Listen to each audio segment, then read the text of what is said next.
Hello everyone, and thank you for joining Sudan Humanitarian Conference after almost close to 8 months since the violence has started in my country in April 15, 2023. It's very difficult to assume that what has happened in Sudan has happened all of a sudden. It's an accumulation of decades of neglect, decades of corruptions, and decades of lack of humanitarian support and isolation that Sudan has struggled with under the ruling of the NCP and the leadership of Bashir and the Muslim Brotherhood.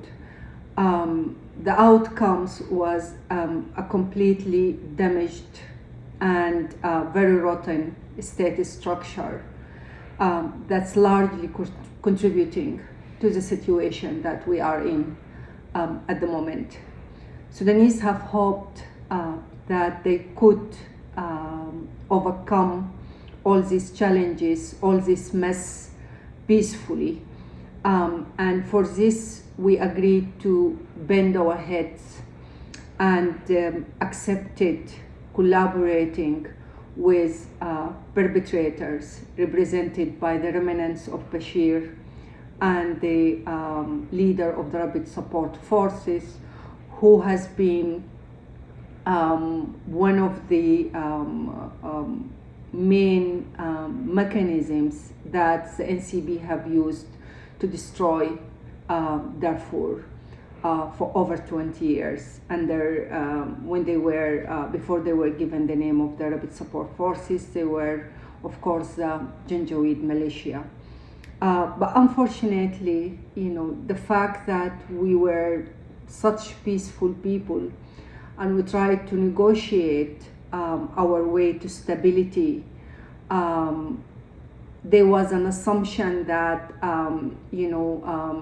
that the perpetrators assumed that they could get away with all sorts of violence that would be committed against Sudanese, and the level of impunity that they have enjoyed, and the level of power the perpetrators have acquired after 2019, and the lack of accountability has to a large extent fueled this war and contributed to where we are.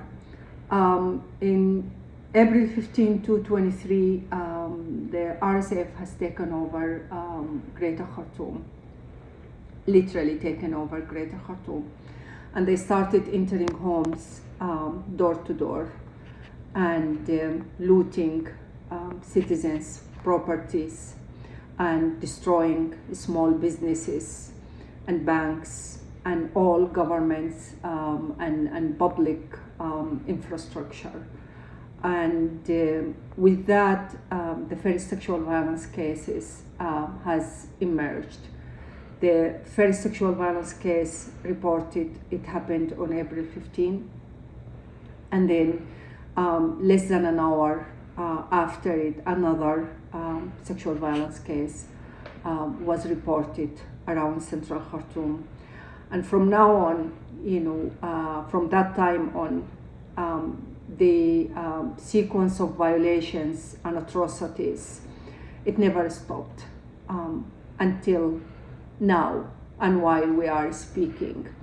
The atrocities has extended from Greater Khartoum to Darfur, which is already struggle with very volatile situation, and the urban centers that people used to take refuge on, Al-Junaina, Niyala, Al-Fashir, Zalinji, Kutum, the smaller urban center that maintained the livelihoods of the IDPs whom their land has been taken away from them and their just normal day-to-day livelihoods. It became a dangerous thing for the past 20 years.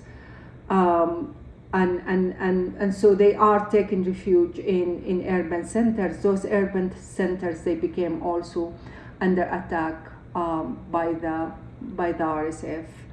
And then the level of brutality have extended massively. By when we reach May and early June, West Darfur has become literally a slaughter. Thousands of people were killed because of who they are and because of their identity. Hundreds of women were raped. The numbers that we have does not, tell the truth about the scale of the violations. And then the atrocity campaign extended to Nyala, extended to Kutum, extended to Tawila, and equally the level of atrocities in Khartoum is expanded to rural Khartoum and to the peripheries of the capital. The access to humanitarian aid, under these circumstances, this type of atrocities is a serious challenge. First of all, the status quo administration has failed miserably, to fulfill its duties and to provide any type of support to the civilians. Further, it failed completely in enabling the humanitarian aid response to Sudan through Port Sudan by continuing to obstructing, humanitarian aid access and imposing different measures that primarily lead to severe obstructions of humanitarian aid. The other issue is the issue of security, and it's really difficult to process humanitarian aid when the routes are not safe, when you are not prepared at least to collaborate with humanitarian aid organizations. So that's in itself is another challenge. Most importantly, the most affected areas, which still has high numbers of population that has nowhere to go, they are still there. They find it literally, it's literally near impossible to provide access to those people.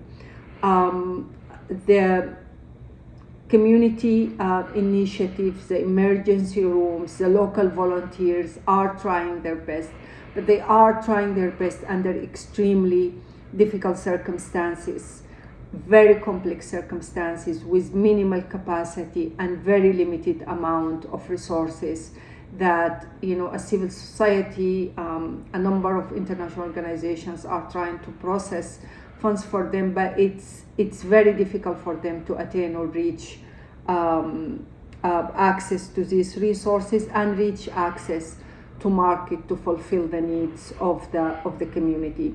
This is being said, humanitarian aid processing requires protection and requires safe routes. And the current crisis, the current violence, the current campaign of atrocity in Sudan, it's beyond being named as a war between two parties. It's a campaign of atrocity. There is a need for protection. There is a need for protecting the civilians against these endless cycles of violence, because civilians' bodies and civilians' homes and civilians' facilities, civilians' hospitals, have been utilized, to actually instigate and generate violence against them. Our bodies has been used as, as weapons of wars. And this is what's happening. So it's very, very important in this conference, while we were talking about access to humanitarian aid, while we are talking about, funding, which is critical, for Sudan, in this, at this point in time, it's crucial to address the issue of protection. It's crucial to address the fact that, what's happening in Sudan is beyond a war between two generals. It's right now, it's a completely, how do you call it, a campaign of violence. And that's really very important to take into considerations before we engage in a serious conversations about humanitarian routes. Humanitarian routes needs safe routes and needs safe protections. The current status quo administrations is unable to provide that. The RSF absolutely has no whatsoever commitment, being the main perpetrator of violence, and have no interest in Sudan stability. With this being said, I think we really have to, take the situation in Sudan, what's happening in Sudan, extremely seriously. Otherwise, we are looking at 40 million stateless people.